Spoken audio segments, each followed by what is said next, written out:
And we're back. The next segment of matchups, we welcome our good friend Zach Miller to the set. Zach. How you guys doing? Great. Good to see you, man. We're in the Reggie Bush jersey. He's been badass so far. He's been pimping lately. Absolutely. Very badass. Catching the ball, running the ball. Leading the league in receptions. They're finally using him the way they should use him. Yes. So, and he's producing. You know, there's something missing on our set today, Zach. What is it? Why don't you tell us? Any of tell the everybody out there TFS loyalists would maybe notice. I have no idea what you're talking about. You know, come on now. No idea. We have this excellent trophy that we got for our league, the Tough League, of which Zach is a former owner. Somebody broke it. Who could that have been? I have no idea. You look like you have some nervous energy there, tapping your fingers, man. I dropped the trophy. I'm sorry. Zach dropped the trophy. So we have a little bit of a need now. We need a company out there who can repair our trophy for us. I put it together. Any trophy company out there who'd be interested in having your products on our show, go to www.testosteronesports.com and drop us a line. We'd love to work with you. We do this TV show. We have trophies that we'd like to put on the show, and I guarantee we can sell a bunch of them for you. So give us a holler. See what we can do. Absolutely. So let's Zach. Nice plug. And we need one for sure. You fumbled, dude. I did. Let me show you how to carry the ball. Well, we're not going to fumble this next group of matchups. It's too important. The fantasy junkies out there know it's that important. We'll sweep Zach's misgiving under the rug for now, and we'll talk about the Washington Redskins playing against the Dallas Cowboys. The #1 offense in football, averaging over 32 points a game, are the Cowboys. They're playing at home in one of the classic rivalries in NFL history, Zach. This game is what the NFL is all about. Absolutely. Rivalry games. And that division is by far the #1 division in the league. Every team is fighting week in and week out. All strong teams. Even the Redskins are coming along very well. Jason Campbell has been playing very well the last two games. And Santana Moss has been absolutely lights out, his go-to guy. And he's had some big games in the past against the Cowboys, and I expect to have another big game. So, if anything, I think it's going to be a close game. A lot closer to what some people might be thinking. So. Yeah, Santana Moss has been a must-play for fantasy owners. Scored every game so far, Jeff. Yeah, most definitely. Plus, Clint Portis has really been lighting it up on the ground. I really like him. He's a must-play, especially during the bipocalypse.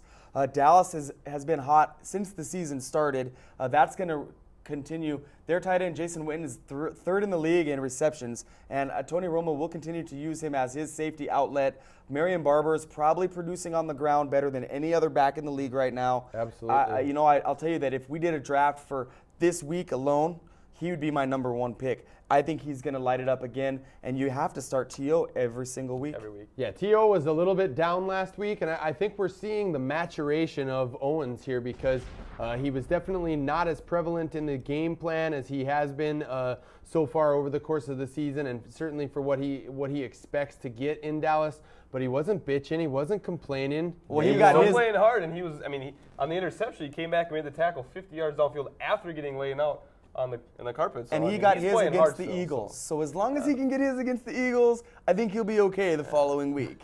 Right. And it's about time that he matures. And he'll be up for this game. He's not going to have 2 bad games in a row. So no. Now, I expect a big game out of him. Zach, when we update our rankings on the writers' pages at testosteronesports.com, I've been saying Tony Romo's the #1 quarterback for a while now.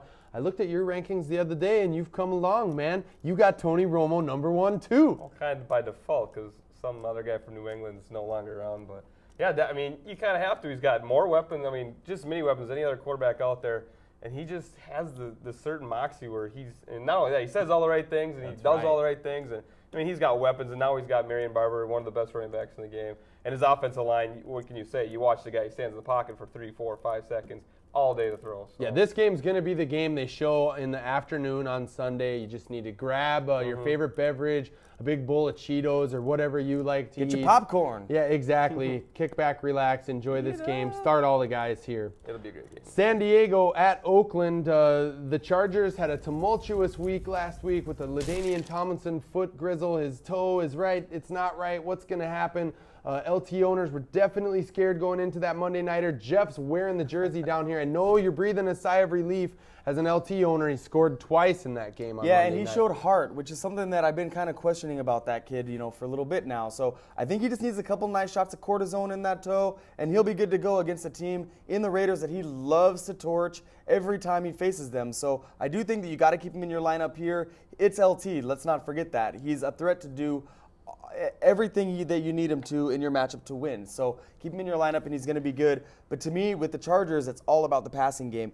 Rivers leading the league right now in touchdowns and looking awesome. So he's going to continue that, although I don't know if he'll get 3 in this game. The one thing that the Raiders are good at is in the secondary. That 3 touchdown average might be a little bit suspect for him here, but 250 and 2 is still a great day for your quarterback. So I mean you're not benching Tomlinson this week? No, I won't bench Tomlinson this week. Tomlinson does have me a little concerned, though. I mean, people out there are looking at the stat line, and those 2 touchdowns kind of conceal what was really a fairly un-LT-like performance. His longest run of the game was 5 yards, and he averaged less than 3 yards a carry. So that tells me, and that was against the Jets, not necessarily like a formidable run-stuffing defense. Monday night? Yeah, it tells me that, it was important for their team to get the first win of the season, and he wanted to make sure that happened, but I don't think he's going to be that powerhouse runner that fantasy owners have depended on. But, on the flip side, Darren McFadden probably going to play in this game. He's got LT-like potential. Do you roll him out here, Zach, or is he too risky? This could be one of those tricky games because he's still dealing with that toe. You could definitely tell last week he wasn't completely healthy or 100%. And I think your better bet in this game might be Michael Bush, who's completely healthy, and he's shown that. I mean, if he was given the chance to be a starting running back in this league, I think he could be one heck of a running back.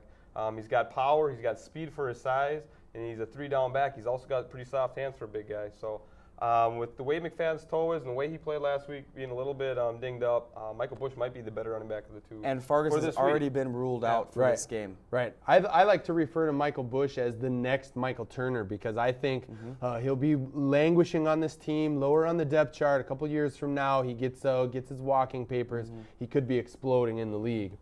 San Francisco traveling to New Orleans to face a Saints team that dropped their last game in Denver, allowed a ton of yardage through the air.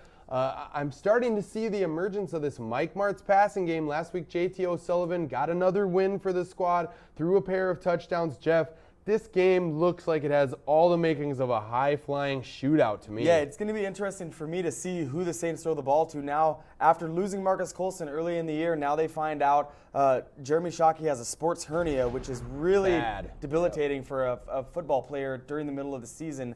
Guys can't seem to produce nearly at the level that they normally would. So you got to watch out for their passing game, but it's going to be good for Reggie Bush for the time being, although the extra touches make me worry about his eventually getting injured durability issues. And when you find a team that where the injury report starts to get lengthy, other guys tend to go down too. So to me, Reggie Bush, I'm trying to decide, is he a good sell high guy right now? He could be in the next 2 weeks. Trading season just around the corner. I do like the Saints at home, and I think that it's going to be a toss-up. Who's it going to be? Who gets the long touchdown? Could it be Meacham? Could be Henderson. Maybe Patton gets in the act this week. You never can tell with them. Yeah. Speaking of Robert Meacham, he's one guy you might want to start looking at. At least get him on your roster. He's still on your waiver wire. He's had a couple of big catches in the last couple of weeks, and somebody's got to step up for that team and start catching these passes. I mean, Breeze, he sits back and he throws 35, 40 times a game. Somebody's got to catch the balls, and if he keeps producing and making big plays, he might be a And as a first-round pick, they want him to be the man. Absolutely. He caught a 74-yard catch last week. So, because of all the bye issues and injury issues, you might be situated where you have to start a third wide receiver. You could do a lot worse than a guy who can make a big play and house a long touchdown for you on a pass-happy offense. So I think with a good quarterback. That's right. I think Meacham is a quality guy out there on a apocalypse week like this. Now, on the flip side, San Francisco, they've been getting the running game going a little bit. Frank Gore has been startable. Same thing here, right, Zach? Got to roll Gore out. Absolutely. And the Saints, they're not known for their defense. I mean, their secondary still suspect as it has always been. So, and the way Mike Martz likes to throw the ball around, J.T. O'Sullivan could be a really good bye week fill-in as well if you're missing your quarterback on a bye week. And you have to roll with Gore. Gore's been money as a running back, and he's a great receiver out of the backfield. He's getting touches. He's getting touchdowns. So, definitely roll with those two guys. And maybe even Bryant Johnson might have a step-up game. I know last week he only had the one catch for 25 yards. His hamstring's a little dinged, too. Okay. So, I mean, somebody's got to catch the ball. So maybe Isaac Bruce. I mean, Isaac Bruce had another big game, and if anything, he'll probably catch 4 or 5 passes. Maybe he'll take a long one to the house and give you enough for. I mean, fantasy O'Sullivan points. you can't overlook this guy anymore because of the system that he plays in. Last week, this might sound crazy to you, but in one of my leagues, I rolled with, in your league actually, Zach, I rolled JT O'Sullivan out there instead of starting Ben Roethlisberger against a tough matchup, and I only won by 2. Had I started Roethlisberger, I would have bit the dust. So O'Sullivan delivered a win for me last week, and in certain spots, I think you can play him now going forward. In self-gratification mode, you know who I got 18 points out of last week in that league? Who? Antonio Bryant. Nice. You played him? There I you sure go. did. There you 18 go. points strong, baby. All right, the final matchup of the show, Green Bay traveling to Tampa Bay. Our good friend Chris Berman of ESPN loves to call this the Bay of Pigs game. These two teams both got a win last week, I believe, if I'm not mistaken. No, Green Bay lost to Dallas. Yeah. That's right. So about time. Yeah, exactly. But still, this game should have some fantasy points. I mean, Tampa Bay yet to allow a rushing touchdown. Green Bay's running back Ryan Grant hasn't really got on track here, so I'm thinking maybe the passing games are where the points come here. What do you think, Zach? I definitely, from the Packers side of the ball, it's definitely going to be more of their passing game. Aaron Rodgers has looked really well, and Greg Jennings has proven to be a top 10 wide receiver in this league. No TDs yet, though. No TDs, but he's getting yards, and the TDs are going to come. So I'm guessing this week he's going to get his, and if anything, play Rodgers and Greg Jennings. And Ryan Grant he seems to be not quite 100%, if you want to say it that way. And Brandon Jackson's starting to get more and more carries, and he's producing when he's in there. Absolutely. So maybe Ryan Grant was a one-year, I don't want to say a one-year wonder maybe, or he broke out late last year, and teams are catching up to him. Maybe he's not quite the running back that he perceived to be at the end of last year. So he was running for money last year too. Now he got paid. So yeah, he sucks. I'll tell you, I was really impressed with the way Tampa Bay was able to hold on against the Bears in Chicago last week and win that game in overtime. And I think that moxie and that mojo is going to translate over here again. This is a team who feels like, it started off in the NFC. It was the NFC Central back then, and it started off there. So there's a bit of a rivalry here between them and each of the 4 other teams who play in the what is now the North. So I think they're going to be up big for it. They hosted in the new Sombrero, and I get the feeling that they're going to win. Call me a homer.